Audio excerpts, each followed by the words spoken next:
मोठी बातमी सध्या लोकसभा निवडणुकांसाठी मतदान होत आहे।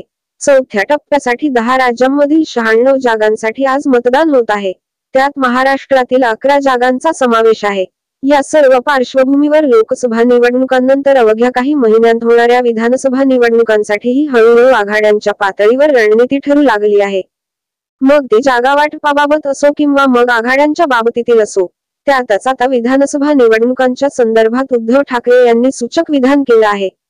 विधानसभा निवडणुकांनंतर महाराष्ट्राच्या मुख्यमंत्रीपदी कोण असेल, या संदर्भात सध्या बरीच चर्चा पाहायला मिळत आहे। महायुतीकडून यंदाच्या विधानसभा निवडणुका एकनाथ शिंदे यांच्याच नेतृत्वाखाली लढवल्या जातील, असं खुद्द देवेंद्र फडणवीस यांनीच स्पष्ट केलं आहे। मात्र असं असलं तरी महायुतीला बहुमत मिळाल्यास एकनाथ शिंदेच मुख्यमंत्री असतील, असं स्पष्ट विधान मात्र महायुतीकडून केलं जात नाही। त्या पार्श्वभूमीवर दुसऱ्या बाजूला असणाऱ्या महाविकास आघाडीकडून मुख्यमंत्रीपदाचा चेहरा कोण असेल, या संदर्भात उद्धव ठाकरेंनी केलेल्या एका विधानावरून अंदाज बांधले जात आहेत। खासदार संजय राऊतांनी सामना साठी उद्धव ठाकरेंची 2 भागांमध्ये मुलाखत घेतली। या मुलाखतीचा दुसरा भाग सोमवारी प्रदर्शित झाला। या भागात बोलताना उद्धव ठाकरेंनी पंतप्रधान नरेंद्र मोदी, भारतीय जनता पक्ष, मुख्यमंत्री एकनाथ शिंदे व शिंदे गटातील इतर नेते यांच्यावर टीका केली। तसेच गेल्या काही दिवसांपासून चर्चा असलेल्या पुन्हा भाजपासोबत जाण्याच्या मुद्द्यावरही भाष्य केलं। मी महाराष्ट्राच्या अभिमानाचं वेगळं मंदिर बांधतोय, त्यामुळे मला अशा फटींची, खिडक्यांची गरज नाही।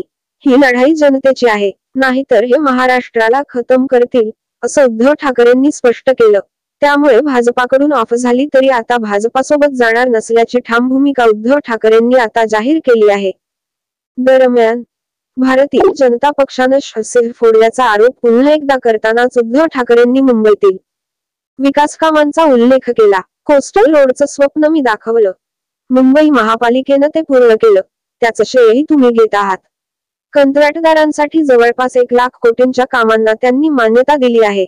90,000 कोटी जाऊन पुन्हा त्यावर 10,000 कोटी चढले।